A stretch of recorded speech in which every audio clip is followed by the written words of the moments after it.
All right, brothers, nice to see all of you again today. My name is Dr. Josiah Lawrence, and this is Men's Purpose and Prayer. And today we're going to be talking a little bit about the Delilah archetype. This archetype is basically a people pleaser. And my warning today to you is that you have to be very, very wary and careful about people pleasers, even though they are very, very attractive. You have to be careful about dating or marrying a people pleaser, because getting involved with someone who seems selfless to the fault, the kind of woman who puts your needs above her own, who finds joy in giving to you, serving you, sacrificing to you. She's praying for you, even when it's killing her quietly. I know, it sounds like that is the perfect woman, but trust me, she is a Delilah, because there's something a lot of Christian men don't understand. Givers have a very low threshold for receiving love. A little kindness feels like an ocean to them. And so you can feed them breadcrumbs of affection and they will treat it like it's an entire buffet. They usually also have a very high threshold of neglect. It comes from years and decades of being abandoned and being neglected from their childhood. And they will excuse your coldness. They will excuse your silences. They will avoid all kinds of conflicts in order to keep you happy. They will even excuse your sharp words, the times when you infringe on their boundaries, the times when you're not loving them like God wants you to love your wife or any other person. They will carry the blame for things that were never theirs to even carry. They will convince themselves that it's their fault that you don't show up in the relationship, and that they just need to love you harder, serve you harder, submit deeper, and pray longer for you so that you can actually love them more. And here is the part that's going to even shake you if you ever push one too far. Once you drain her heart enough times, once she no longer feels safe to speak to you, something inside her is going to die, and a switch inside her is going to completely flip. And that is when your life was going to be turned upside down, because women who are people pleasers are not just trying to please you. They will please anyone who tries to give them more affection. Their loyalty goes to the highest bidder. You won't even see it coming, because by the time she's quiet, she will be completely done with you. She's already gone in spirit. She's already realized she's been pouring from an empty cup, and that she deserves more than the bare minimum. And it's not that she's done loving in general, it's that she is done loving you, and she will switch from you to the next bidder in a split second. And many men don't know that there is an archetype in the story of Samson. You can't just take the moral out of Samson's story as in don't be like Samson. No, there are quite a lot of lessons from Samson's story.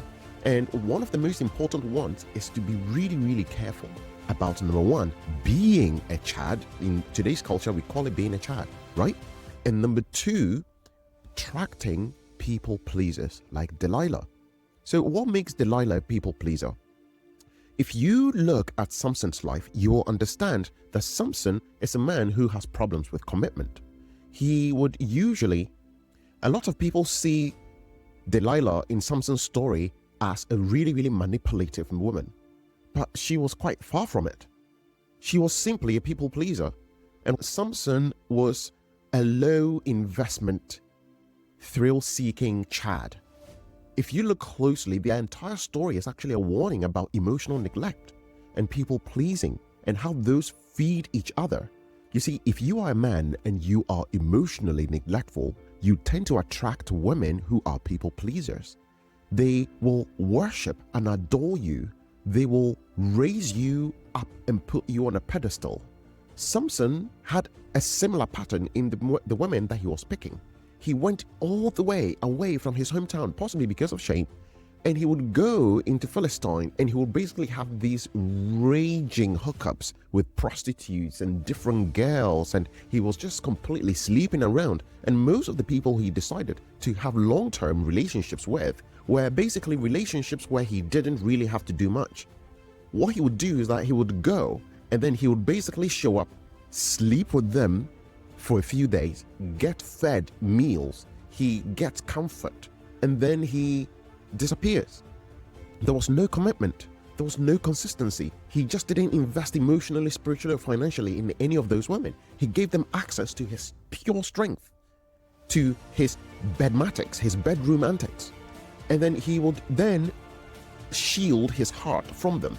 And I'm personally not sure why. If you know why, please leave it in the comment section. And so why was Delilah so dangerous? And why was it so dangerous that he was dating people like that? Because Delilah was actually tolerating almost anything that he was doing to her. She simply wanted him to love her. She convinced herself that it's love when the relationship was actually just one-sided. She was the one who was becoming more and more emotionally invested in him, but he wasn't. He treated her like a piece of meat. She was just a resource. She was just a sort of wet bag to get off to. But that wiring in her mind, which made her very sacrificial at first, actually made her very easy to manipulate.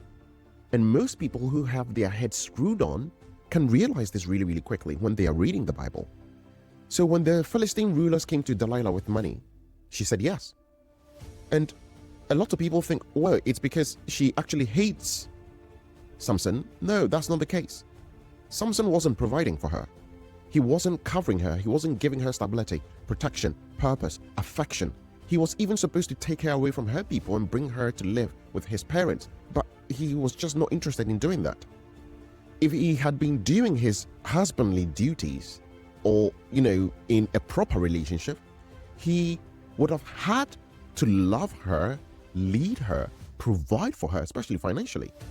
And she wouldn't have been so interested in silver. She already would have had a lot of security, a strong emotional bond with him. And she would have had a lot of financial provision. She would have been taken care of. And at the time, women who were in this position were extremely vulnerable. But he left all that space empty in her life and decided to just use her for sexual gratification. And so when somebody else came to basically provide something, she just fell for it immediately. And this is the problem with a lot of people pleasers, is that they also are willing to please other people. And this is what low investment, maybe a bit avoidant Christian men don't understand.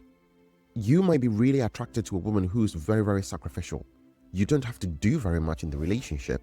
She is a bit of a mother to you, and she just is kind, she's humble, she's loving, prayerful, and she does everything to you. And on top of that, she also takes your bull.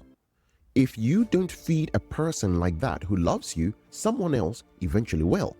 Because trust me, that's not your mom. It doesn't even take much to actually get the attention of a person like that. You just have to feed her a little bit of consistency, some compliments, a bit of attention, maybe a bit of some gifts here and there. And then her heart is going to be completely gone. Delilah didn't betray Samson because of hate. It was simply because Samson gave her nothing that she could stay loyal to. That's the worst part of the tragedy, because Samson thought that his strength and his fame and the respect that he got from people and his bedroom power were enough to basically keep her. But here's the thing, prestige or fame or popularity, whatever you want to call it, doesn't replace your presence in someone's life, especially a woman's. The power or command that you have in front of people will not replace her provision. Your charisma doesn't replace being consistent in her life. And your performance in the bedroom doesn't replace affection that she craves on a daily basis. And so if you want to keep your wife's heart, maybe you might be dating, and so it's your girlfriend or your fiance, and you've realized that your fiance or the person that you love is a people pleaser. Do not fall into the trap of assuming that you can be neglectful, you won't have to put in so much, and your relationship is just going to be okay. You will get stabbed in the back, but she will do it so innocently. You have to invest deeply, emotionally, spiritually, and financially.